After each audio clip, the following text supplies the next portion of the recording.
회장님, 피하세요! 수행기사의 다급한 비명소리와 함께 세상이 굉음을 내며 뒤집혔습니다. 깨진 유리조각이 비처럼 쏟아지던 그 순간 저는 직감했습니다. 아, 이게 내 마지막이구나.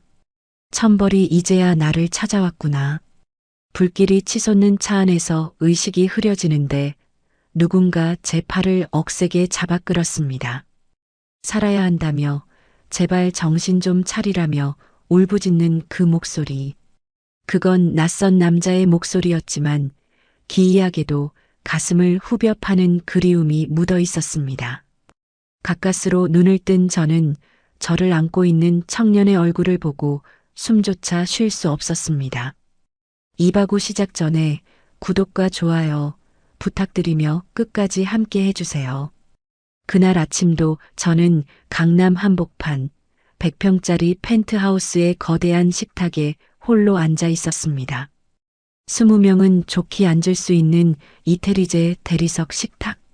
그 끝에 앉아 저를 위해 차려진 진수성찬을 내려다보았습니다. 도우미 아주머니가 숨소리조차 죽이며 내려놓은 전복죽에선 김이 모락모락 피어올랐지만 제 속은 냉골처럼 차가웠습니다. 숟가락이 그릇에 부딪히는 달그락 소리가 마치 천둥 소리처럼 거실을 울렸습니다. 정막. 네, 그게 제 집의 주인이었습니다.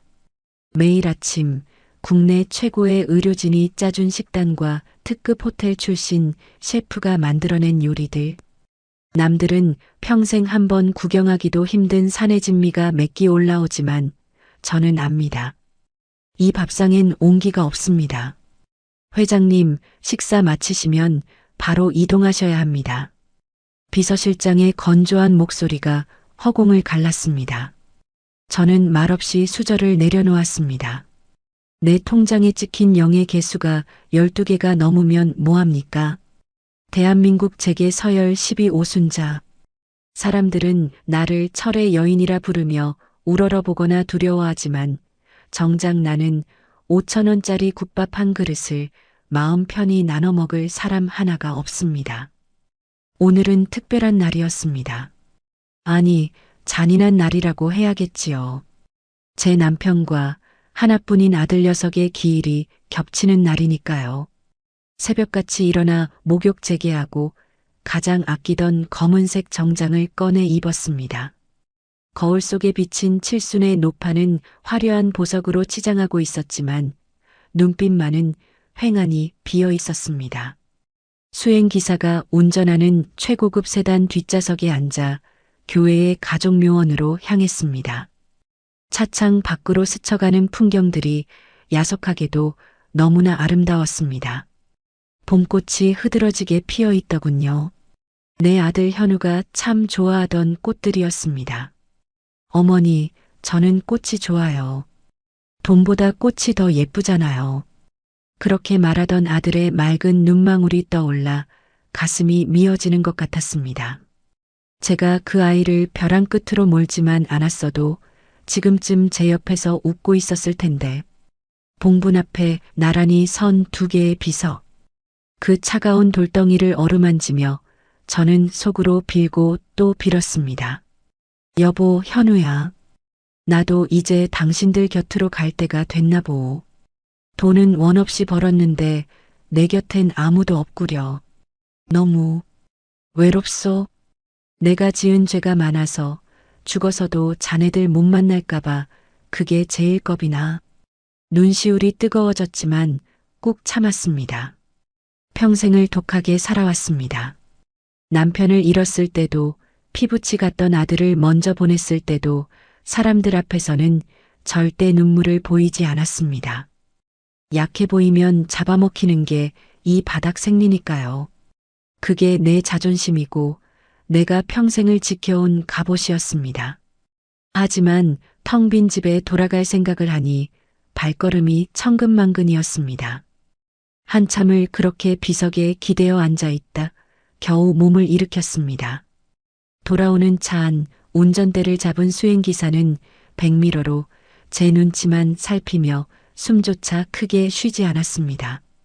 라디오 소리 하나 없는 차 안은 마치 달리는 관짝 같았습니다. 그때였습니다. 한적한 국도, 커브길을 돌던 순간이었습니다. 맞은편 차선에서 검은색 덤프트럭 한 대가 미친 듯이 달려오는 게 보였습니다. 중앙선을 넘어 마치 처음부터 나를 노렸다는 듯이 정확하게 제 차를 향해 돌진했습니다. 그 짧은 찰나 트럭 운전석에 앉은 사람의 그림자가 보였던 것도 같습니다. 회장님, 피하세요. 수행기사의 찢어지는 비명이 터져 나왔습니다. 핸들을 꺾을 새도 없이 거대한 쇳덩이가 차 옆구리를 그대로 들이받았습니다. 쾅 마이너스. 세상이 빙글 돌았습니다.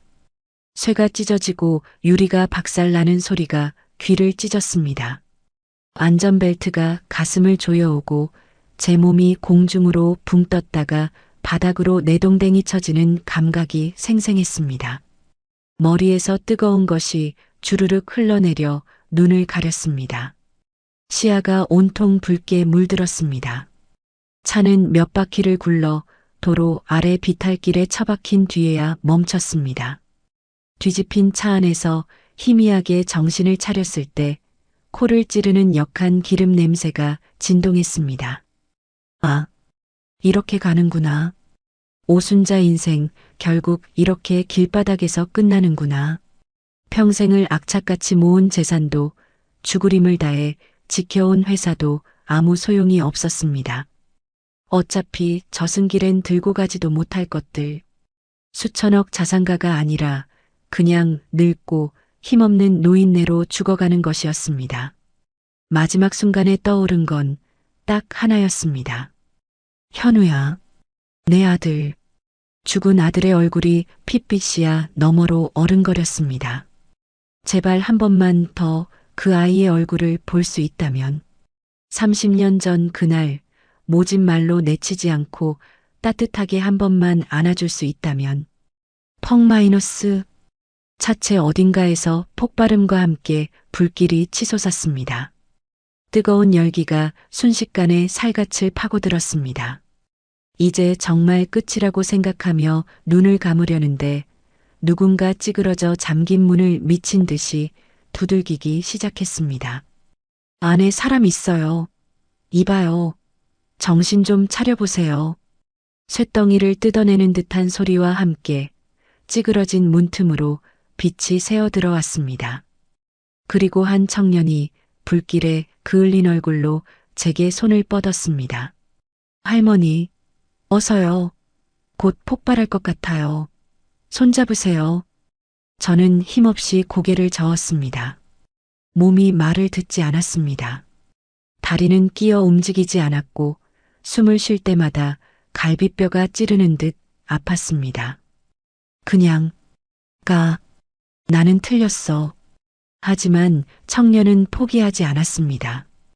깨진 유리창을 맨손으로 부수며 기어코 안으로 몸을 밀어 넣었습니다.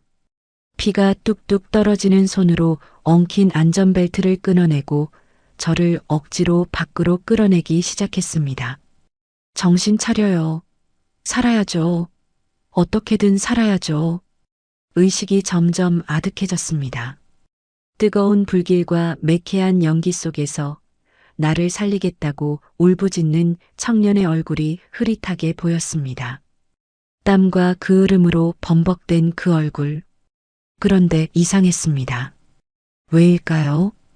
처음 보는 그 낯선 청년의 얼굴에서 제가 평생을 그리워하고 사무쳐 했던 아들의 모습이 겹쳐 보였습니다. 특히 저 눈. 겁에 질려 있으면서도 결코 물러서지 않는 저 강인한 눈매. 내 아들 현우가 꼭 저런 눈을 하고 있었습니다. 저를 끌어안고 비탈길을 굴러내려오던 그 순간 등 뒤에서 거대한 폭발음이 고막을 때렸습니다. 화마가 우리를 집어삼킬 듯 덮쳐왔습니다. 저를 감싸 안은 청년의 등이 크게 한번 들썩이는 것이 느껴졌습니다. 따뜻했습니다. 30년 만에 처음 느껴보는 사람의 온기였습니다. 그리고 제 의식은 거기까지였습니다. 소독약 냄새가 진동했습니다. 링거 바늘이 꽂힌 팔이 묵직했습니다. 흐릿한 시야가 서서히 돌아오자 병실의 풍경이 눈에 들어왔습니다. VIP 병실 특유의 적막함, 그리고 그 적막을 깨고 누군가의 걱정스러운 목소리가 들려왔습니다. 할머니, 정신이 드세요? 심장이 쿵 하고 내려앉는 것 같았습니다. 그 목소리, 꿈결에서 들었던 그 목소리였습니다. 힘겹게 고개를 돌려 소리가 난 곳을 바라보았습니다. 침대 옆 보조의자에 한 청년이 앉아 있었습니다. 팔에는 붕대를 감고 얼굴에는 반창고를 덕지덕지 붙인 채였지만 저를 바라보는 눈빛만은 맑고 깊었습니다. 순간 숨이 턱 막혔습니다. 너, 말문이 막혀 목소리가 나오지 않았습니다. 헛것을 보고 있는 걸까? 마취가 덜 풀려 꿈을 꾸는 걸까? 그 청년의 얼굴은 30년 전 차갑게 식어가던 내 아들 현우의 마지막 얼굴과 소름 끼칠 정도로 닮아 있었습니다. 쌍꺼풀 없는 긴 눈매, 고집스럽게 담은 입술, 웃을 때 살짝 패는 왼쪽 보조개까지. 마치 죽은 아들이 시간을 거슬러 젊은 시절의 모습으로 제 앞에 앉아 있는 것 같았습니다. 의사 선생님 불러올게요. 잠시만요. 청년이 자리에서 일어나려 했습니다. 저는 반사적으로 그 청년의 손목을 낚아챘습니다. 링거줄이 팽팽하게 당겨져 살점이 찢어지는 듯 했지만 아픔조차 느껴지지 않았습니다. 가지마. 너 누구야? 도대체 누구야? 제 목소리는 짐승의 울음소리처럼 거칠었습니다. 청년은 당황한 듯 눈을 크게 떴습니다. 그 놀란 표정조차 아들과 똑같았습니다. 등골이 오싹해졌습니다. 진정하세요, 할머니. 전 그냥 사고 현장에 있었던 사람이에요. 할머니 구하다가 저도 좀 다쳐서 보호자가 안 오셔서 기다리고 있었어요. 거짓말하지 마. 저는 발작하듯 소리쳤습니다. 이게 우연일 리가 없습니다. 세상에 이렇게 닮은 사람이 있을 수는 없습니다. 혹시 그 여자가 보낸 걸까? 30년 전 내가 돈 봉투를 던지며 내쫓았던 그 천한 것이 이제 와서 복수하려고 내 앞에 덫을 놓은 걸까? 머릿속에서 온갖 의심과 공포가 독버섯처럼 피어올랐습니다. 재벌 회장으로 살아온 40년. 저에게 접근하는 사람들은 모두 목적이 있었습니다. 돈, 권력 아니면 내 약점. 순수한 호혜 따위는 믿지 않게 된 지 오래였습니다. 하물며 내 목숨을 구했다? 게다가 죽은 아들과 똑같은 얼굴을 하고서 할머니, 왜 그러세요? 어디 불편하세요? 청년이 걱정스런 얼굴로 제 이마에 손을 얹으려 했습니다. 저는 소스라치게 놀라며 그 손을 쳐냈습니다. 손대지 마. 더러운 손 치우란 말이야. 청년의 손이 허공에서 멈췄습니다. 무한함과 상처받은 기색이 스쳐 지나가는 그 얼굴을 보자 가슴 한구석이 욱신거렸습니다. 하지만 저는 그 감정을 억지로 눌러버렸습니다. 지금은 감상에 젖을 때가 아니었습니다. 그때 병실 문이 벌컥 열리며 최 비서실장이 뛰어들어왔습니다. 회장님, 깨어나셨습니까? 최 실장은 땀범벅이 된 채 제 침대로 달려왔습니다. 그리고 옆에 서 있는 청년을 보며 의아한 표정을 지었습니다. 자네는? 제가 사고 현장에서 할머니를 당장 내보내. 제가 싸늘하게 명령했습니다. 최 실장이 흠칫 놀라 저를 쳐다보았습니다. 회장님, 이분은 생명의 은인이신데 내보내라고 했어. 당장 내 눈앞에서 치워. 제 고함 소리에 청년은 입술을 깨물더니 말없이 고개를 숙여 보이고는 병실을 나갔습니다.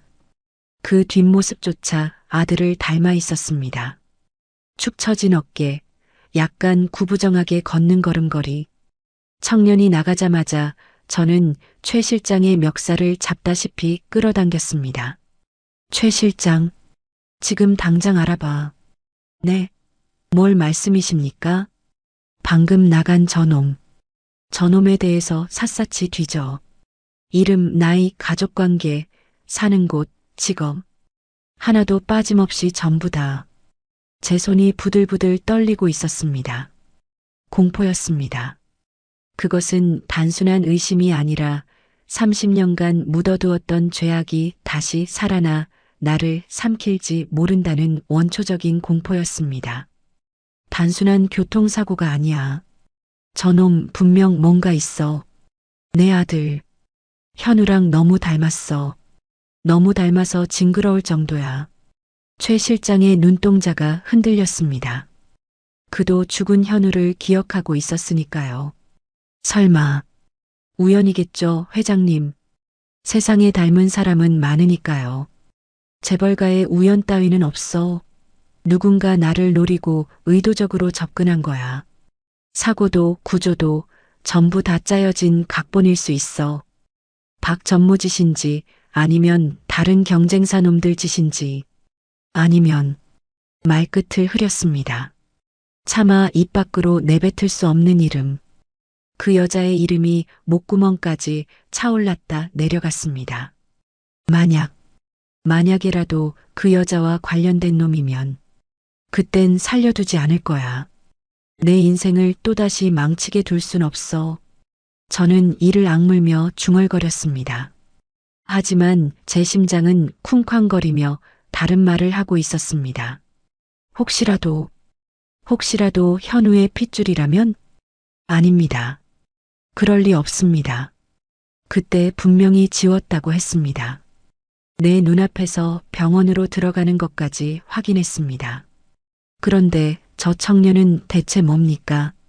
최 실장, 명심해. 아주 은밀하게 쥐새끼 한 마리 모르게 조사해야 해.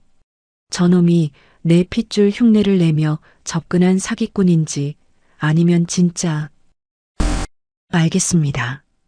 즉시 착수하겠습니다. 최 실장이 나가고 다시 병실에 정막이 찾아왔습니다. 하지만 아까와는 다른 정막이었습니다. 불안과 공포가 끈적하게 달라붙은 무거운 공기. 저는 떨리는 손으로 침대 옆 서랍을 열어보려다 멈췄습니다. 그 안에 지갑이 있을 리 만무했죠. 다 타버렸을 테니까요. 하지만 제 머릿속에는 선명하게 박혀있는 사진 한 장이 떠올랐습니다.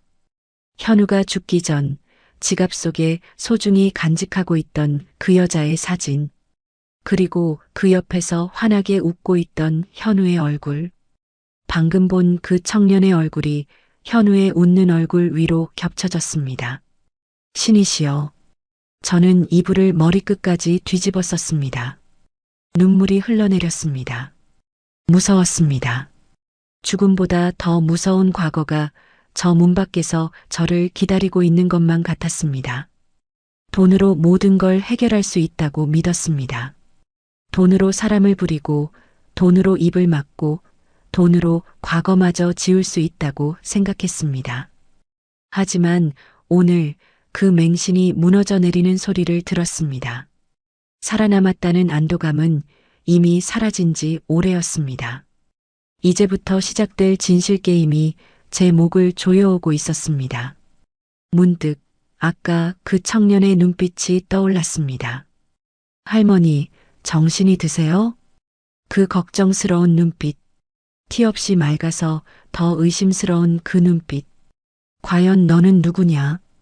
나를 살린 천사냐 아니면 내 숨통을 끊으러 온 사신이냐? 답을 알아야겠습니다. 설령 그 답이 내 남은 인생을 송두리째 뒤흔든다 해도 병실 벽에 걸린 시계 바늘 소리가 마치 내 목을 치는 단두대의 칼날 소리처럼 들렸습니다. 최 실장을 내보낸 지 꼬박 하루가 지났습니다. 그 24시간이 제게는 24년 같았습니다. 잠 한숨 자지 못했습니다. 눈을 감으면 불길 속에서 나를 구하던 그 청년의 눈동자가 떠오르고 눈을 뜨면 30년 전 내 바짓가랑이를 잡고 울던 그 여자의 얼굴이 천장에 어른거렸으니까요. 지옥이 따로 있을까요? 기다림, 끝을 알 수 없는 이 불안한 기다림이 바로 생지옥이었습니다. 드르륵. 마침내 병실 문이 열리고 최 실장이 들어왔습니다. 그의 손에 들린 두툼한 누런 서류 봉투. 저 안에 판도라의 상자가 들어 있습니다. 제 심장이 흉곽을 뚫고 나올 듯 요동쳤습니다. 침을 꿀꺽 삼켰지만 입안이 바짝 말라 쓴내만 났습니다. 보고해. 최대한 담담한 척했지만 제 목소리는 갈라져 있었습니다. 최 실장은 침대 옆 테이블에 서류 봉투를 내려놓았습니다. 그리고 묵직한 한숨을 내쉬더군요. 그 한숨의 의미가 무엇인지 저는 본능적으로 알아챘습니다. 회장님 예상이 반은 맞고 반은 틀렸습니다. 뜸 들이지 말고 똑바로 말해. 그놈 정체가 뭐야? 최 실장이 봉투에서 서류 뭉치를 꺼내 제 앞에 펼쳐놓았습니다. 가장 위에 있는 건 그 청년의 주민등록 초본과 이력서였습니다. 이강우, 29세. 나이를 확인하는 순간 손끝이 저릿해졌습니다. 29세. 내 아들 현우가 죽은 지 30년. 그 여자가 임신했다고 찾아왔던 게 바로 그 애였습니다. 시기가 너무나 정확하게 맞아떨어집니다. 부모는 모친과 둘이 살고 있습니다. 부친 나는 비어 있습니다. 비어 있다. 아비 없는 자식. 가슴 한구석이 쿵 내려앉았습니다. 이 친구 꽤 치열하게 살았습니다. 보육원에서 자라진 않았지만 모친이 병석에 누운 지 오래라 사실상 소년 가장이었습니다. 고등학교 때부터 신문 배달, 공사장 막노동, 편의점 알바. 안 해본 게 없더군요. 최 실장이 내민 사진들 속에는 땀에 젖어 택배 상자를 나르는 강우의 모습, 편의점 조끼를 입고 꾸벅꾸벅 조는 모습들이 담겨 있었습니다. 이상했습니다. 사기꾼이거나 내 재산을 노리고 접근한 놈이라면 이렇게 구질구질하게 살 리가 없지 않습니까? 더 화려하게, 더 교묘하게 자신을 포장했어야죠. 그리고 회장님, 놀라지 마십시오. 최 실장이 서류 한 장을 더 내밀었습니다. 이강우 군, 우리 오성장학재단 1기 장학생입니다. 뭐, 내 재단 장학생이라고? 머리를 한 대 얻어맞은 것 같았습니다. 오성장학재단. 제가 기업 이미지를 위해 만든 가난하지만 똑똑한 아이들을 돕는 그 재단 말입니다. 네. 4년 전 대학 등록금이 없어 휴학하려던 걸 우리 재단에서 지원했습니다. 성적이 과수석을 놓친 적이 없을 정도로 우수합니다. 저는 떨리는 손으로 강우가 장학생 신청 당시 썼던 자기소개서를 집어들었습니다. 삐뚤빼뚤하지만 정성스럽게 쓴 글씨들이 눈에 들어왔습니다. 존경하는 인물 오순자 회장님. 숨이 턱 막혔습니다. 가진 것 없이 맨주먹으로 시작해 굴지의 기업을 일궈낸 회장님의 불굴의 의지를 존경합니다. 저 또한 가난이라는 굴레에 굴복하지 않고 언젠가 회장님처럼 누군가에게 희망이 되는 사람이 되고 싶습니다. 하하. 웃음이 났습니다. 비틀린 웃음이 입술을 비집고 나왔습니다. 이 무슨 운명의 장난입니까? 제 핏줄인 줄도 모르고 내 돈으로 공부를 시켰고 저 아이는 제 할머니가 자신과 어머니를 버린 냉혈한인 줄도 모르고 존경한다고 썼습니다. 이 아이러니가 너무나 끔찍하고 또 기막혀서 눈물이 날 것만 같았습니다. 회장님, 그리고 이건 최 실장이 양복 안주머니에서 낡아빠진 검은색 지갑 하나를 꺼냈습니다. 가죽이 다해지고 모서리가 닳아버린 시장통 좌판에서나 팔 법한 싸구려 지갑이었습니다. 병원 로비 분실물 센터에 있더군요. 사고 당시 강우 군 주머니에서 빠진 모양입니다. 신분증 확인차 제가 임의로 가져왔습니다. 저는 홀린 듯 그 지갑을 받아들었습니다. 꼬질꼬질한 손때가 묻어있는 지갑. 불길 속에서 나를 구하느라 그 으름이 묻어있는 그 지갑. 손이 부들부들 떨려서 지갑을 여는 것조차 힘들었습니다. 지갑이 열리고 그 안에 내용물들이 쏟아져 나왔습니다. 1,000원짜리 지폐 몇 장, 떡볶이집 쿠폰, 도서관 대출증, 그리고 주민등록증. 이강우. 증명사진 속 청년이 저를 빤히 쳐다보고 있었습니다. 다시 봐도 현우와 너무 닮았습니다. 하지만 이것만으로는 부족했습니다. 심증은 차고 넘치지만 꼼짝 못할 물증이 필요했습니다. 유전자 검사를 의뢰하기 전에 제 눈으로 확인해야 할 것이 있었습니다. 지갑 깊숙한 곳, 지폐를 넣는 공간 안쪽에 손가락을 넣었습니다. 보통 남자들은 가장 소중한 것을 그곳에 숨겨두곤 하니까요. 제 아들 현우가 그랬던 것처럼 손끝에 빳빳한 종이의 감촉이 느껴졌습니다. 천천히, 아주 천천히 그 종이를 꺼냈습니다. 세월의 발에 누렇게 변색된 가장자리가 닳고 다른 작은 사진 한 장. 그 사진을 보는 순간 저는 비명을 지를 뻔했습니다. 입을 틀어막지 않았다면 병실이 떠나가라 소리를 질렀을 겁니다. 흡! 사진 속에는 젊은 남녀가 환하게 웃고 있었습니다. 촌스러운 90년대 옷차림 하지만 그 표정만은 세상을 다 가진 듯 행복해 보이는 두 사람. 남자는 제 죽은 아들 현우였습니다.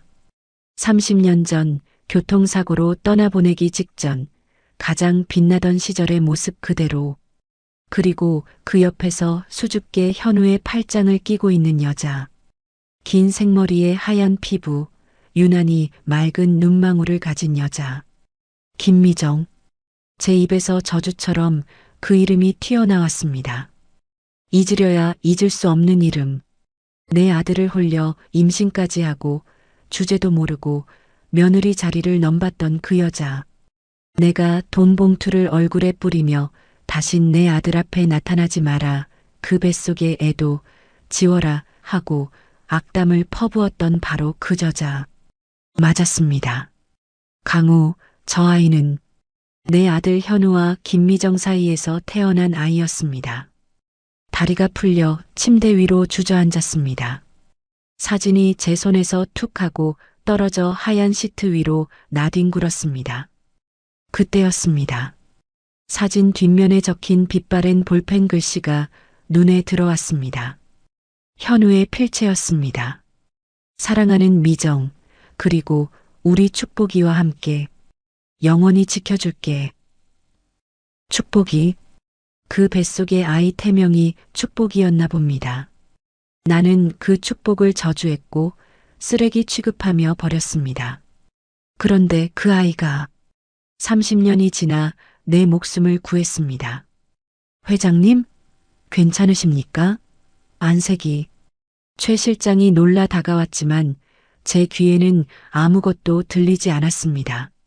머릿속이 하얘지더니 곧이어 붉은 화염처럼 뜨거운 무언가가 치솟아 올랐습니다. 그것은 후회인지 분노인지 아니면 감당할 수 없는 슬픔인지 알 수 없었습니다. 분명한 건 하나였습니다. 신은 나를 용서하지 않았다는 것. 그래서 죽음 대신 이토록 잔인한 진실을 내 눈앞에 들이밀었다는 것. 나는 떨리는 손으로 다시 사진을 집어들었습니다. 사진 속 아들이 저를 원망하듯 웃고 있었습니다. 어머니, 왜 그러셨어요? 제 아들입니다. 어머니 손자라고요. 환청이 들리는 듯 했습니다. 손에 쥔 낡은 사진 한 장이 마치 불덩이처럼 뜨거웠습니다. 아니, 제 가슴 속에 숨겨두었던 시한폭탄이 이제야 터진 것인지도 모릅니다. 흐윽. 입을 틀어막아도 새어나오는 신음. 사진 속 현우의 웃는 얼굴이 일그러지더니 시야가 빙글 돌았습니다. 병실의 하얀 천장이 30년 전 그날의 어두침침했던 제 집무실 천장으로 바뀌기 시작했습니다. 잊고 싶었습니다. 아니, 잊었다고 믿었습니다.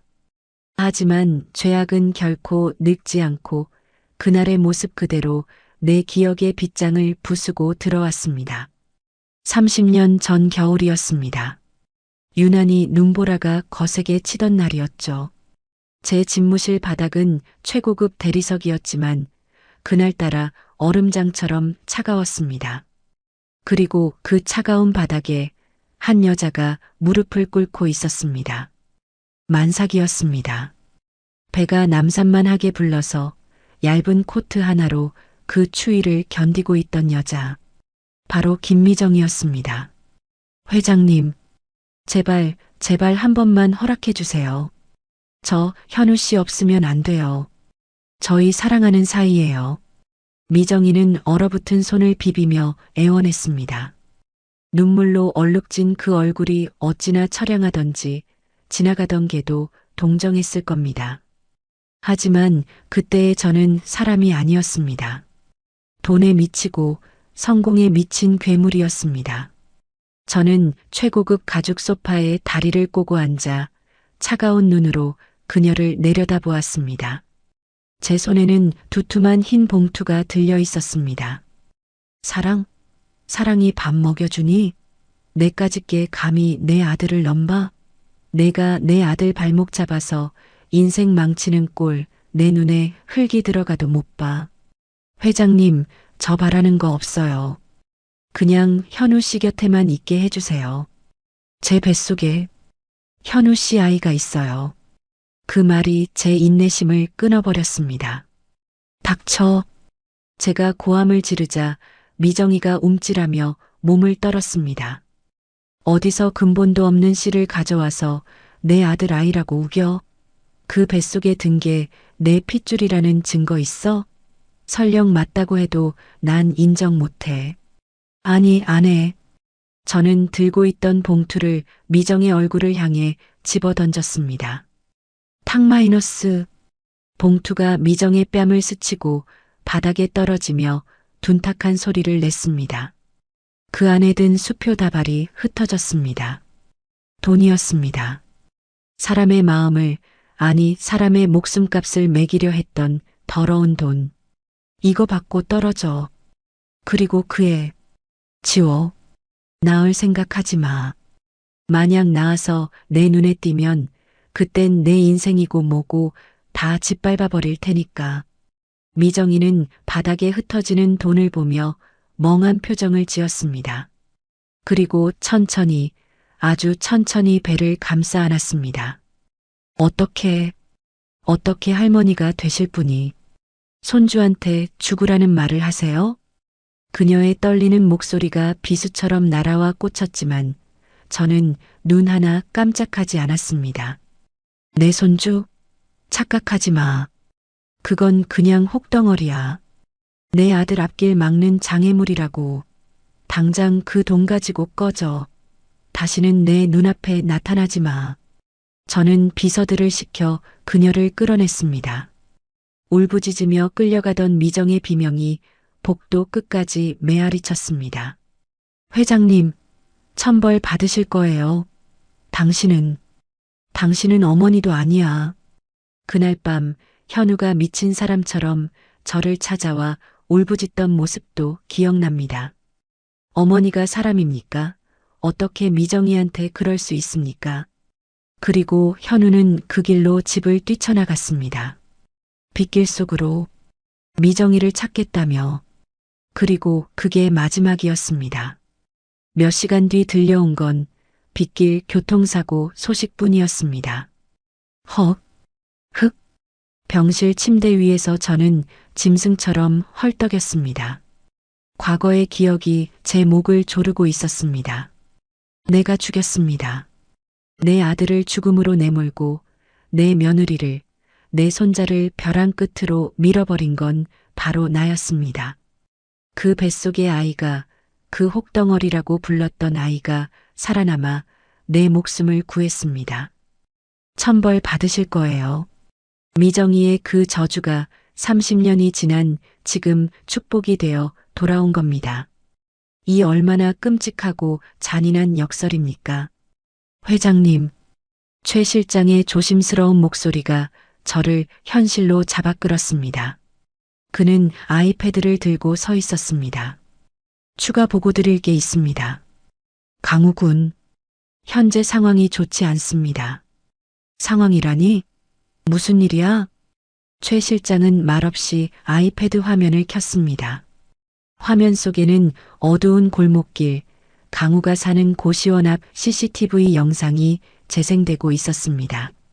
화면 속 날짜는 바로 어제 저녁, 사고가 나기 직전이었습니다. 건장한 사내 셋이 강우를 에워싸고 있었습니다. 험악한 문신, 딱 봐도 질 나쁜 사채업자들이었습니다. 야, 이 새끼야, 병원비 낼 돈은 없으면서 밥은 처먹고 다니냐? 화면 밖으로 욕설이 튀어나왔습니다. 한 놈이 강우의 뺨을 툭툭 치며 조롱했습니다. 강우는 고개를 숙인 채 주먹을 꽉 쥐고 있었습니다. 죄송합니다. 조금만 더 시간을 주십시오. 어머니 수술비 때문에. 시간? 야, 니네 엄마 그냥 죽게 놔두라니까? 식물인간 10년 수발하다가 너도 꼴로 가, 임마. 펑 마이너스. 놈의 발길질이 강우의 복부를 가격했습니다.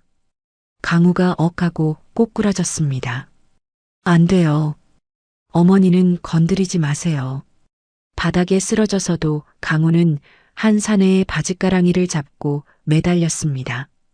내 아들 현우가 내게 매달렸던 것처럼 30년 전 미정이가 내게 애원했던 것처럼.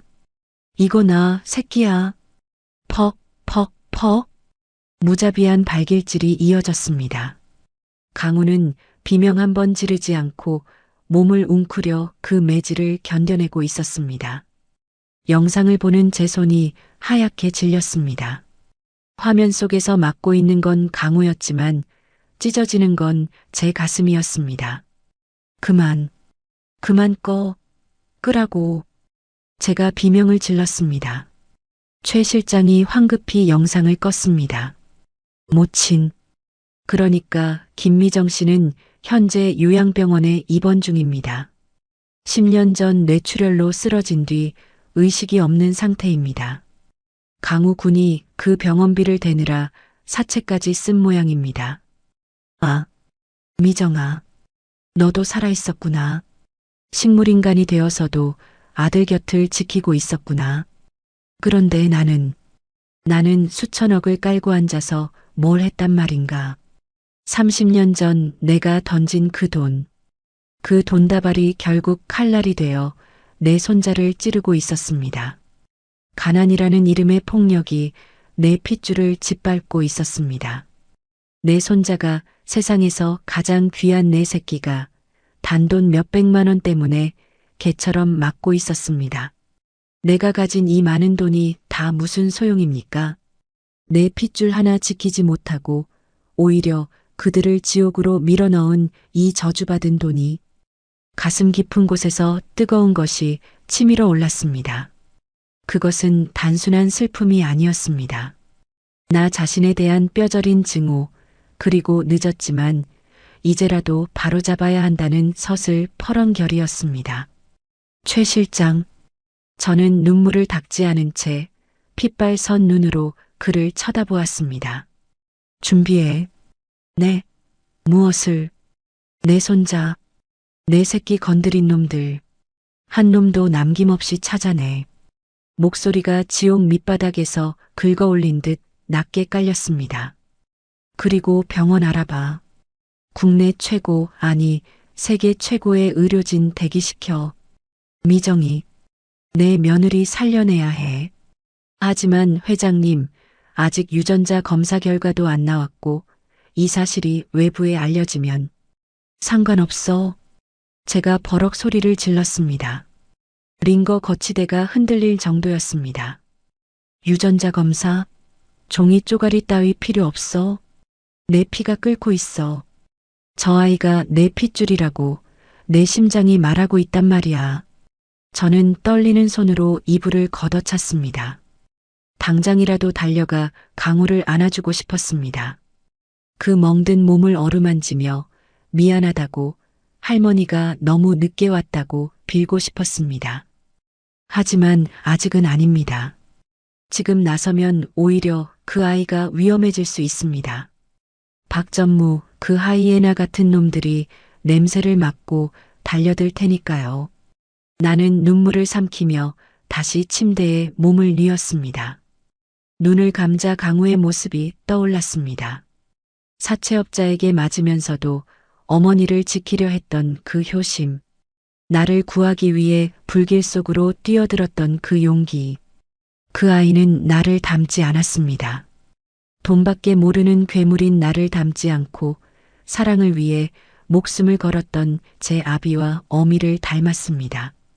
그래서 더 아프고 그래서 더 미치도록 사랑스럽습니다. 이제 내가 할 일은 하나입니다. 내가 가진 모든 것, 돈, 권력, 인맥, 그 모든 무기를 동원해 내 손자를 지키는 것. 30년 전에는 돈으로 그들을 내쳤지만 이제는 그 돈으로 그들을 지킬 것입니다. 누구도, 감히 누구도 내 새끼 털끝 하나 건드리지 못하게 할 겁니다. 설령 내 모든 것을 잃는다 해도. 기다려라, 강우야.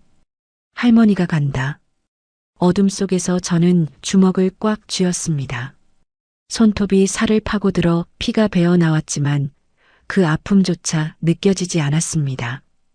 지금 제 안에는 늙은 오순자가 아니라 새끼를 지키려는 성난 어미 호랑이 한 마리가 깨어나고 있었으니까요. 유전자 검사 결과 보고서. 검체 A 오순자, 검체 B 이강우. 친족관계 성립 확률 99.9%.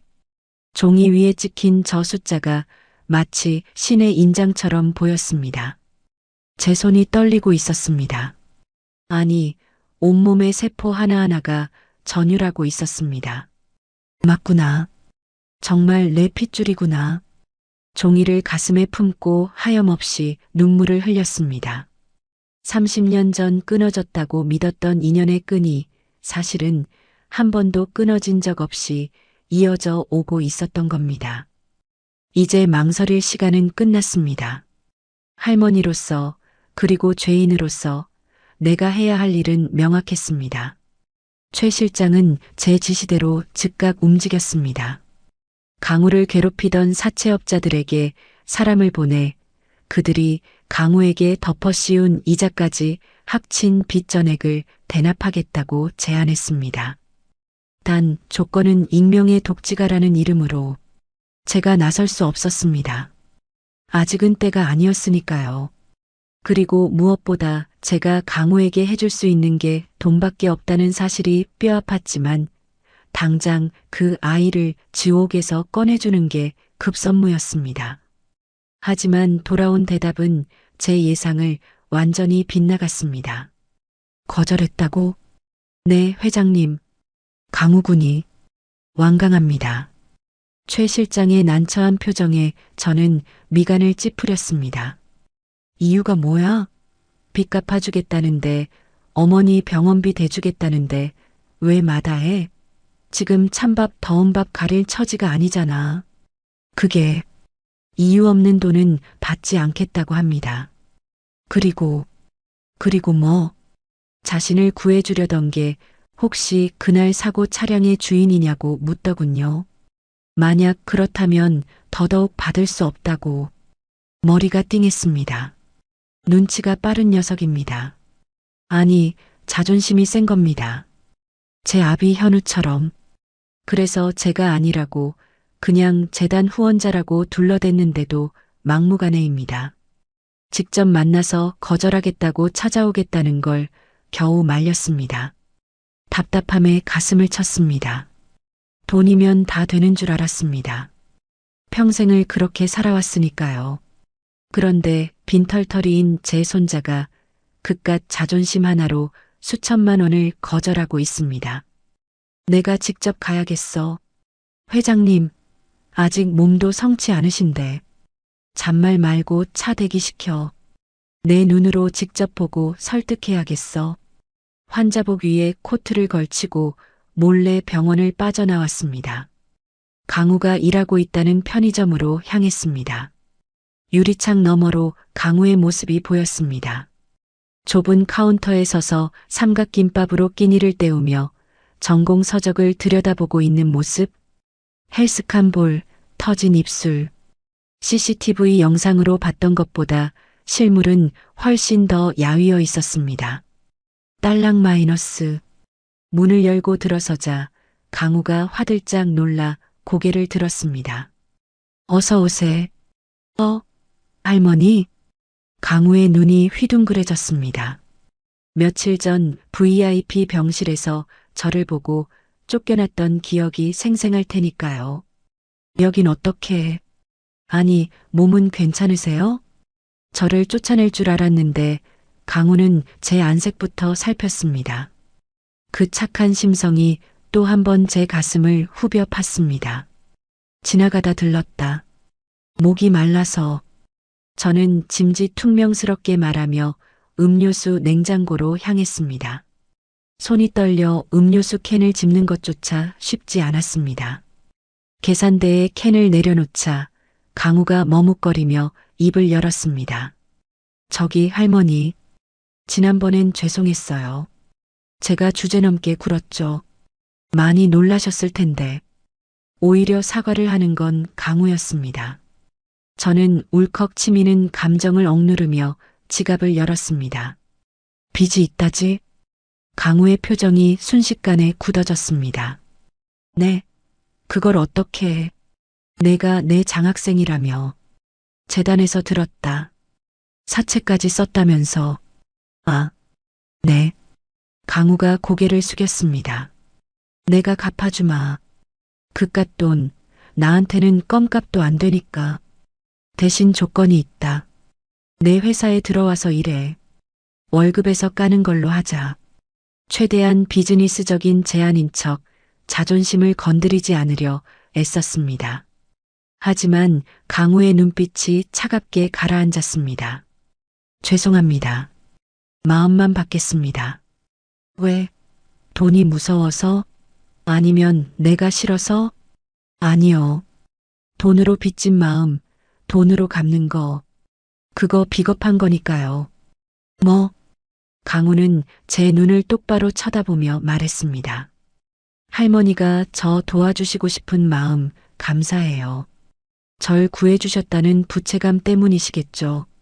하지만 저는 대가 바라고 할머니 구한 거 아닙니다. 사람 목숨값 돈으로 계산하는 거 싫어요. 숨이 턱 막혔습니다. 30년 전 제가 미정이에게 했던 말이 떠올랐습니다. 사랑? 사랑이 밥 먹여주니? 돈 받고 떨어져. 저는 사랑과 진심을 돈으로 계산하려 했던 사람이었습니다. 그런데 제 손자는 돈보다 사람의 마음이 먼저라고 말하고 있습니다. 가난하지만 비굴하지 않은 그 눈빛. 제 아들 현우가 저를 보며 했던 말과 겹쳐졌습니다. 어머니, 돈으로 모든 걸 살 순 없어요. 어머니는 가난한 사람이에요. 저는 아무 말도 할 수 없었습니다. 지갑을 쥔 손이 부끄러워 견딜 수가 없었습니다. 그리고 저 혼자 힘으로 해결할 수 있습니다. 어머니 병원비도 제 인생도요. 정직하게 벌어서 갚을 겁니다. 강우의 단호한 거절에 저는 패배를 인정해야 했습니다. 이 아이는 제가 생각했던 것보다 훨씬 더 단단한 아이였습니다. 제가 돈으로 키우지 않아서 오히려 더 올바르게 자란 것일지도 모릅니다. 편의점을 나오는 제 등 뒤로 강우의 인사가 들렸습니다. 건강하세요, 할머니. 또 오세요. 차에 오르자마자 참았던 눈물이 터져 나왔습니다. 기특하고 미안하고 또 자랑스러워서. 하지만 이 감동에 젖어 있을 시간은 길지 않았습니다. 회장님, 큰일 났습니다. 최 실장의 목소리가 다급했습니다. 박 전무가 움직였습니다. 회장님, 사고 현장 CCTV를 확보했다고 합니다. 그리고 강우 군이 회장님을 구하는 장면, 병실에 찾아왔던 기록까지 다 가져갔답니다. 심장이 덜컥 내려앉았습니다. 박전무, 제 조카이자 그룹 내 2인자, 호시탐탐 제 자리를 노리는 하이에나 같은 놈. 제가 사고로 죽기를 가장 바랐을 놈이었습니다. 그런데 제가 살아 돌아왔고 그 과정에 웬 낯선 청년이 개입되어 있다는 걸 알았으니 가만히 있을 리가 없죠. 지금 어디야? 박전무 그 자식? 본사 회장실에 와 계십니다. 이사들 다 소집해 놓고요. 저는 눈물을 닦고 매무새를 고쳤습니다. 올 것이 왔습니다. 본사 회장실 문을 박차고 들어갔습니다. 상석에 앉아 거만하게 다리를 꼬고 있던 박 전무가 짐짓 놀란 척 일어났습니다. 아이고 고모님, 몸도 편찮으신데 여긴 어인 일이십니까? 능글맞은 웃음 뒤에 숨겨진 살기. 이사들의 눈초리도 심상치 않았습니다. 내 회사인데 내가 오는 게 이상하냐? 내 놈들이야말로 내 허락도 없이 무슨 작당들이야? 작당이라니요. 회장님 안위가 걱정돼서 대책회의 중이었습니다. 그런데 말입니다. 박 전무가 빔 프로젝터 화면을 띄웠습니다. 사고 현장 사진, 그리고 병원에서 찍힌 강우의 흐릿한 사진이 나타났습니다. 이 청년, 누굽니까? 생명의 은인이다. 왜? 은인, 맞습니까? 제가 좀 알아봤는데 말이죠. 이 친구 30년 전 고모님이 내치셨던 그 김미정이라는 여자의 아들이더군요. 이사들이 술렁거렸습니다.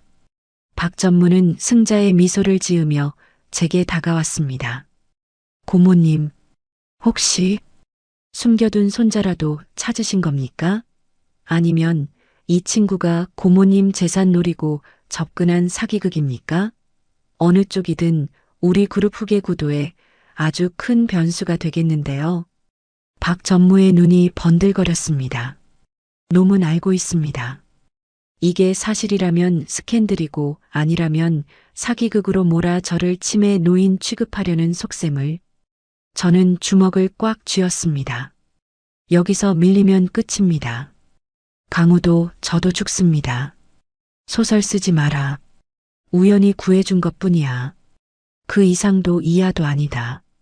과연 그럴까요? 유전자 검사라도 한번 해볼까요? 고모님 표정이 너무 절박해 보이시는데요. 박 전무가 제 귓가에 대고 속삭였습니다. 만약 저놈이 진짜 핏줄이라면 제가 가만 안 둘 거란 거 아시지 않습니까? 등골이 오싹해졌습니다. 놈은 진심이었습니다. 지금 강우를 인정하면 놈의 표적이 됩니다. 그렇다고 부정하면 강우를 지킬 명분이 사라집니다. 진퇴양난. 저는 박 전무를 노려보며 차갑게 웃었습니다. 건드려봐. 내 놈 손모가지가 먼저 날아가는지 내 목이 먼저 떨어지는지 한번 해보자고. 회장실을 나왔지만 다리가 후들거렸습니다. 전쟁이 시작되었습니다.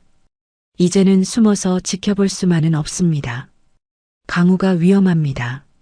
제 머릿속에는 오직 하나, 강우를 어떻게 지킬 것인가 하는 생각뿐이었습니다. 돈, 권력, 다 쓰겠습니다. 악마와 손을 잡아서라도 내 새끼는 내가 지킵니다. 최 실장, 보안팀 강화해. 그리고 강우놈 24시간 밀착 감시 붙여. 털끝 하나라도 다치면 내 목 내놔야 할 거야. 차가운 빌딩 숲, 제 비장한 명령이 메아리 쳤습니다. 30년 전에는 아들을 버렸던 그 회장실에서 이제는 손자를 지키기 위한 전쟁을 선포했습니다. 하지만 저는 몰랐습니다. 박 전무의 마수가 이미 강우의 목을 조르기 시작했다는 것을. 시간을 3시간 전으로 되돌려 보겠습니다. 편의점 아르바이트를 마치고 귀가하던 강우가 검은 승합차에 실려간 건 순식간이었다고 합니다. 제가 붙여둔 경호원들이 손을 쓰기도 전에 놈들은 미리 동선을 파악하고 작정을 한 채 들이닥쳤습니다. 죄송합니다, 회장님. 놈들이 너무 조직적으로. 피투성이가 되어 돌아온 경호팀장의 보고를 듣는 내내 저는 미동도 하지 않았습니다. 떨리는 손을 탁자 아래로 감추고 입술을 깨물어 피를 냈습니다. 지금 흥분하면 집니다. 놈들이 노리는 게 바로 그겁니다. 늙은 오순자가 이성을 잃고 날뛰다 스스로 무너지는 것. 띠리링 마이너스. 제 개인 휴대폰이 울렸습니다. 발신자 표시 제한. 올 것이 왔습니다. 여보세요. 고모님 밤이 늦었는데 안 주무시고 깨어 계셨습니까? 박전무였습니다. 기름기 낀 목소리, 비열한 웃음기.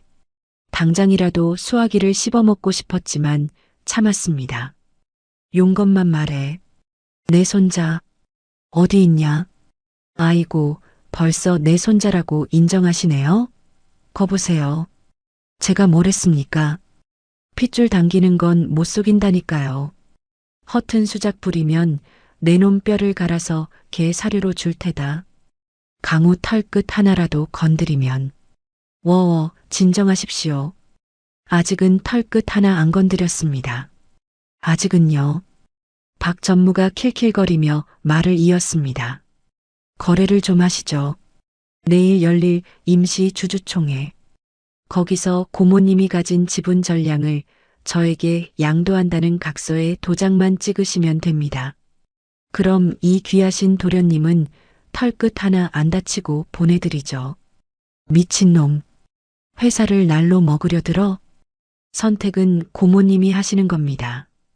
회사입니까? 아니면 30년 만에 찾은 핏줄입니까? 아, 참고로 이 친구 성질이 꽤 있더군요. 반항하다가 얼굴을 좀 긁혔는데 더 다치면 마음 아프시잖습니까? 전화기 너머로 하는 막힌 신음소리가 들려왔습니다. 강우였습니다. 눈앞이 캄캄해졌습니다. 평생을 바쳐 일군 회사입니다. 내 피와 땀, 내 젊음이 다 녹아있는 오성그룹. 그걸 저런 파렴치한 놈에게 넘기라니요. 하지만 강우의 신음소리를 듣는 순간 답은 이미 정해져 있었습니다. 알았다. 오, 역시 결단력 하나는 타의 추종을 불허하십니다. 장소 말해. 내가 직접 간다. 각서랑 도장 들고 갈 테니까 강우 눈앞에 대령해놔. 혼자 오셔야 합니다. 쥐새끼 한 마리라도 달고 오면 거래는 파기입니다. 전화를 끊고 저는 비서실장을 보며 고개를 저었습니다. 따라오지 말라는 신호였습니다. 회장님, 위험합니다. 경찰에 신고를. 신고하면 강우가 죽어. 놈은 빈말할 놈이 아니야. 저는 금고에서 인감도장을 꺼냈습니다. 그리고 주주총회 의결권 위임장과 주식 양도 증서에 서명을 했습니다. 손이 떨리지 않았습니다. 오히려 차분했습니다. 돈, 명예, 회사? 다 가져가라지. 그따위 것들, 내 새끼 목숨값에 비하면 휴지 조각만도 못한 것을. 30년 전에는 돈 때문에 자식을 버렸지만 오늘은 돈을 버리고 자식을 구할 겁니다. 그것이 내가 할 수 있는 유일한 속죄니까요. 약속 장소는 인천에 폐기된 물류창고였습니다. 으스스한 냉기가 감도는 거대한 철문 앞. 저는 지팡이를 짚고 차에서 내렸습니다. 칠순의 노구였지만 발걸음만은 그 어느 때보다 단단했습니다. 끼잉 마이너스. 녹슨 철문이 열리고 창고 안에 풍경이 들어왔습니다. 먼지 쌓인 자재들 사이 덩치 큰 사내들이 도열해 있었고 그 중앙에 의자에 묶인 강우가 보였습니다. 입에는 청테이프가 붙어 있고 얼굴은 멍투성이었습니다. 강우야.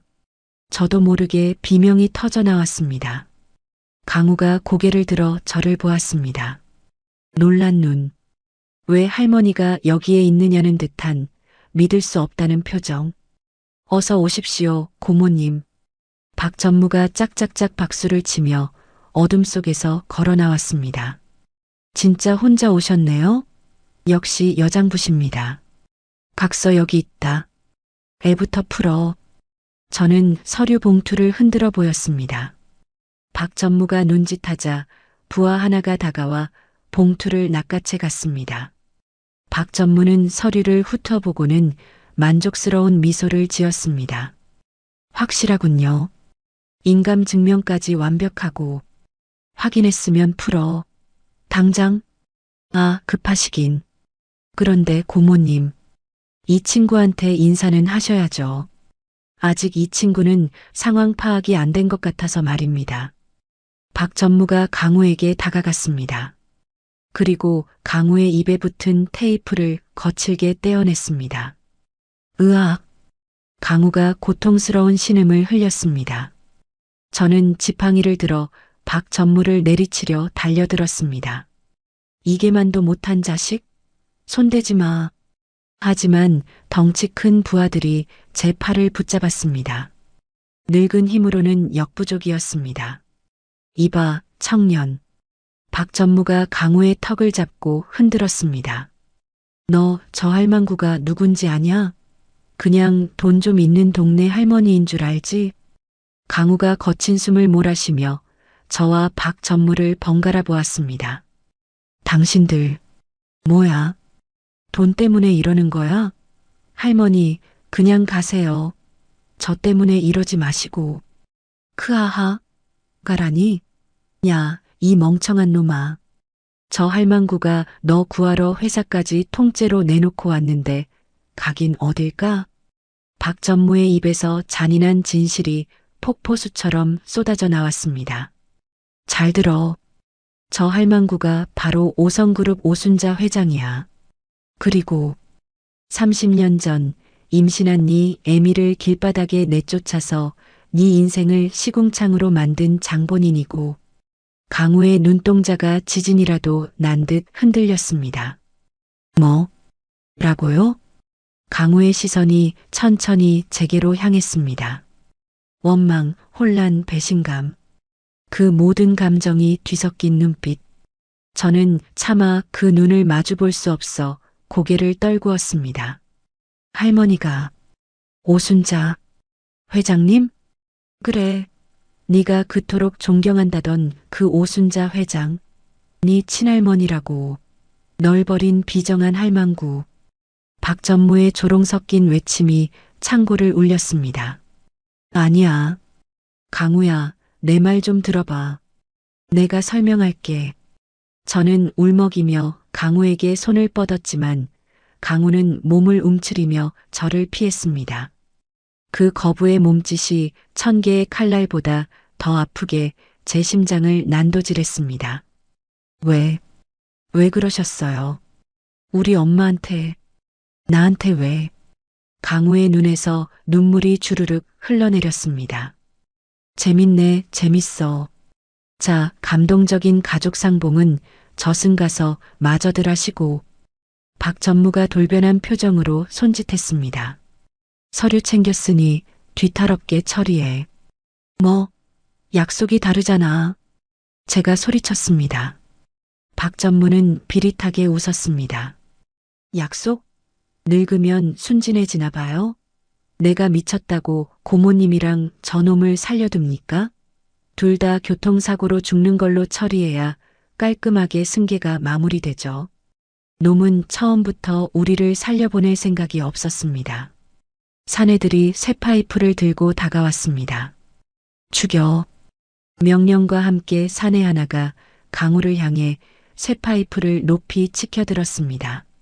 강우는 묶인 채 꼼짝없이 당할 처지였습니다. 안 돼. 생각할 겨를도 없었습니다. 제 몸이 먼저 움직였습니다. 어디서 그런 힘이 났는지 모릅니다.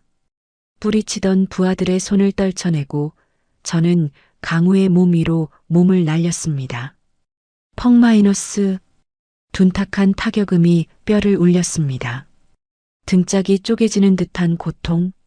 숨이 턱 막히며 시야가 하얗게 전멸했습니다. 할머니, 강우의 비명소리가 귓가에 웅웅거렸습니다. 저는 묶여있는 강우를 온몸으로 감싸 안았습니다. 피냄새가 훅 끼쳐왔습니다. 제 입에서 터져나온 피였습니다. 건드리지 마. 내 새끼, 털끝 하나라도 건드리면 다 죽여버릴 거야. 피 섞인 목소리로 으르렁거렸습니다. 제 등 뒤로 다시 한번 쇠파이프가 떨어지려는 기척이 느껴졌습니다. 무섭지 않았습니다. 30년 전에는 등을 돌렸지만 이번에는 내 등을 내주어 너를 지킬 수 있으니까요. 이것이 할미가 너에게 줄 수 있는 돈보다 귀한 마지막 유산이다. 현우야, 엄마가 이번엔 지켰다. 저는 의식이 흐려지는 와중에도 강우를 아는 팔에 힘을 풀지 않았습니다. 강우의 뜨거운 눈물이 제 볼 위로 떨어지는 것이 느껴졌습니다. 규칙적인 심전도 소리가 꿈결처럼 들려왔습니다. 나는 죽었는가? 아니면 아직도 그 지옥 같은 창고 바닥에 누워 있는가? 등짝이 불에 댄 듯 화끈거렸지만 묘하게도 마음은 편안했습니다.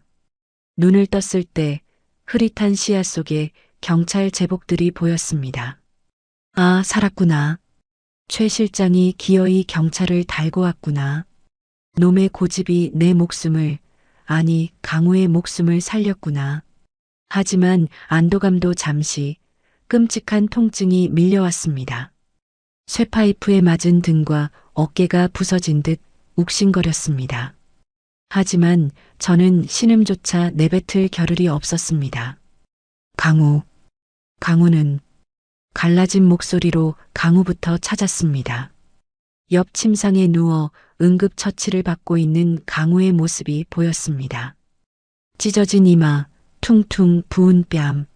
하지만 다행히 숨은 붙어 있었습니다. 살아 있었습니다. 회장님, 움직이시면 안 됩니다. 의료진들이 달려와 저를 제지했습니다. 저는 다시 깊은 수면 마취 속으로 빠져들었습니다. 다시 눈을 떴을 때는 며칠이 지나 있었습니다. 1인실 병실. 창밖에는 비가 추적추적 내리고 있었습니다. 몸을 일으키려는데 누군가 제 손을 살며시 잡아 눌렀습니다. 일어나지 마세요. 척추에 금이 갔대요. 강우였습니다.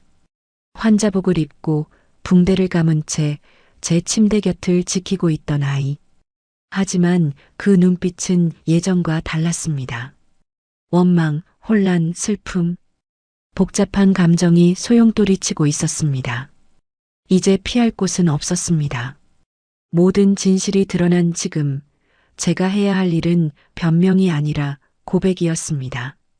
강우야, 많이 아프지? 지금 그게 중요해요? 강우의 목소리가 떨리고 있었습니다. 박전모, 그 사람이 한 말 사실이에요? 회장님이 정말 내 할머니 맞아요? 저는 힘겹게 고개를 끄덕였습니다.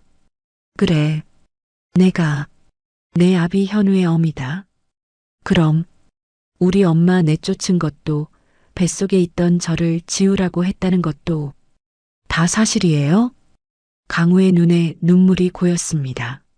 차마 그 눈을 똑바로 볼 수 없었습니다. 하지만 피해서는 안 되었습니다. 그것이 저 아이에게 줄 수 있는 최소한의 예의니까요. 사실이다. 30년 전 그날 내 엄마가 만삭의 몸으로 나를 찾아왔었다. 살려달라고 받아달라고 빌었지. 하지만 나는 돈 봉투를 얼굴에 던지며 내쫓았다. 내 아버지가 그렇게 간 뒤에도 나는 너희 모자를 찾지 않았다. 아니, 잊으려고 했다. 내 죄를 덮으려고. 어떻게 그럴 수가 있어요? 강우가 울분을 토해냈습니다. 어떻게 사람이, 아니 가족이 그럴 수 있어요? 엄마가 얼마나 힘들게 사셨는지 아세요? 평생을 죄인처럼 숨죽여 사셨어요. 아빠 제사상 차려놓고 밤새 우시다가 뇌출혈로 쓰러지셨다고요. 강우의 절규가 병실을 울렸습니다. 저는 아빠도 없이 가난하다고 손가락질 받으면서도 그래도 우리 할머니는 훌륭한 분일 거라고, 피치 못할 사정이 있었을 거라고 그렇게 믿고 살았어요. 장학금 받으면서 회장님 존경한다고, 훌륭한 사람 되겠다고. 바보처럼. 강우는 말을 잇지 못하고 흐느꼈습니다. 그 눈물이 비수가 되어 제 가슴을 후벼 팠습니다. 미안하다. 제 입에서 나온 말은 고작 그 한마디였습니다. 천마디 변명보다 뼈저린 사과가 필요했습니다. 죽어 마땅한 죄다. 내가 괴물이었다. 돈에 눈이 멀어 내 새끼 귀한 줄도 모르고 너희를 지옥 속에 살게 했어. 저는 링거 바늘이 꽂힌 손을 뻗어 강우의 손을 잡으려 했습니다. 강우가 움찔했지만 이번에는 피하지 않았습니다. 염치 없지만 이제라도 갚고 싶었다. 너를 처음 본 순간 내 아비가 살아 돌아온 줄 알았어. 하늘이 내게 준 마지막 기회라고 생각했다. 그래서 내 목숨을 내놓아서라도 너만은 살리고 싶었어. 제 눈에서도 뜨거운 눈물이 흘러내렸습니다. 강우야, 이 늙은이 용서하지 마라. 평생 원망해도 좋아. 하지만 제발 내 곁을 떠나지만 말아다오. 내 어미 병원비, 내 앞날 내가 다 책임지게 해줘. 돈으로 때우려는 게 아니야. 그냥 할머니로서 딱 한 번만 노릇 좀 하게 해줘. 저는 침대 위에서 무릎이라도 꿇고 싶은 심정이었습니다. 강우는 한참이나 말이 없었습니다. 창밖의 빗소리만이 두 사람의 침묵을 채웠습니다. 얼마나 지났을까요? 강우의 거친 손이 제 손등 위를 조심스럽게 덮었습니다. 아팠어요. 강우가 쉰 목소리로 입을 열었습니다. 창고에서 할머니가 저 대신 맞았을 때 쇠파이프에 등이 찍히는 소리가 너무 아프게 들렸어요. 강우야, 미웠어요. 박 전무 말 듣고 할머니가 원수라는 거 알고 정말 미웠는데, 그런데 제 위로 쓰러지면서 내 새끼라고 부르셨잖아요. 피를 토하면서도 저를 꽉 안으셨잖아요. 강우의 눈에서 굵은 눈물방울이 뚝뚝 떨어져 제 손등을 적셨습니다. 그때 알았어요. 아, 이분이 진짜 내 할머니구나. 나를 지키려고 목숨 건 이 사람이 내 핏줄이구나. 강우가 제 손을 꽉 잡았습니다. 용서 다 된 건 아니에요. 엄마가 겪은 고통, 제가 겪은 시간들 금방 잊을 수는 없어요. 그래, 안다. 알아. 하지만 기회는 드릴게요. 할머니로서 만회할 기회. 그 말 한마디가 천국 문을 여는 열쇠 같았습니다. 저는 강우의 손을 끌어다 제 볼에 비볐습니다. 따뜻했습니다. 거칠고 투박하지만 세상 그 무엇보다 따뜻한 내 손자의 손. 고맙다. 고맙다, 강우야. 살아줘서 고맙고 못난 할미 곁에 있어줘서 고맙다. 우리는 서로를 부둥켜 안고 한참을 울었습니다. 30년의 세월을 건너 증오와 오해의 강을 건너 마침내 핏줄이 하나로 이어지는 순간이었습니다. 비가 그친 창밖으로 햇살이 비치기 시작했습니다. 그 햇살이 우리 두 사람을 상처투성이지만 이제는 서로를 보듬을 수 있는 할머니와 손자를 따스하게 감싸 안았습니다. 몸을 추스르자마자 제가 가장 먼저 찾은 곳은 경기도 외곽의 한 요양병원이었습니다. 하얀 침대 위에 마치 잠자는 숲속의 공주처럼 고요히 누워있는 여자. 김미정, 내 며느리. 30년의 세월은 그녀의 고운 얼굴에도 주름을 남겼지만 여전히 그 선한 인상은 그대로였습니다. 저는 떨리는 손으로 미정의 앙상한 손을 잡았습니다. 따뜻했습니다. 미정아, 시험이 왔다. 목이 메어 말이 잘 나오지 않았습니다. 너무 늦게 와서 미안하다. 내가 이 지경이 될 때까지 나 혼자 잘 먹고 잘 살아서 정말 미안하다. 의식 없는 미정의 눈가에 눈물이 고이는 것 같았습니다. 기계음 소리만이 저의 참회를 들어주고 있었습니다. 걱정 마라. 내 아들 강우, 내가 목숨 걸고 지킬게. 그리고 너도 내가 꼭 일으켜 세울게. 세계 어디를 뒤져서라도 명의를 찾아내마. 그러니까 제발 눈만 떠다오. 일어나서 나한테 욕이라도 한 바가지 해다오. 옆에 서 있던 강우가 제 어깨를 감싸 안았습니다. 우리는 그렇게 한참을 말없이 미정의 곁을 지켰습니다. 일주일 뒤 5성그룹 본사 대강당. 수백 명의 임직원과 기자들이 모인 자리, 단상에 오른 저는 준비해둔 원고를 꺼냈습니다. 하지만 원고를 읽는 대신 저는 마이크 앞에 서서 천천히 입을 열었습니다. 저는 오늘부로 5성그룹 회장직에서 물러납니다. 장내가 술렁거렸습니다. 플래시 세례가 터졌습니다. 지난 40년 저는 돈이 최고인 줄 알고 살았습니다. 회사를 키우기 위해서라면 가족도 양심도 버릴 수 있다고 믿었습니다. 하지만 죽음의 문턱에서 깨달았습니다.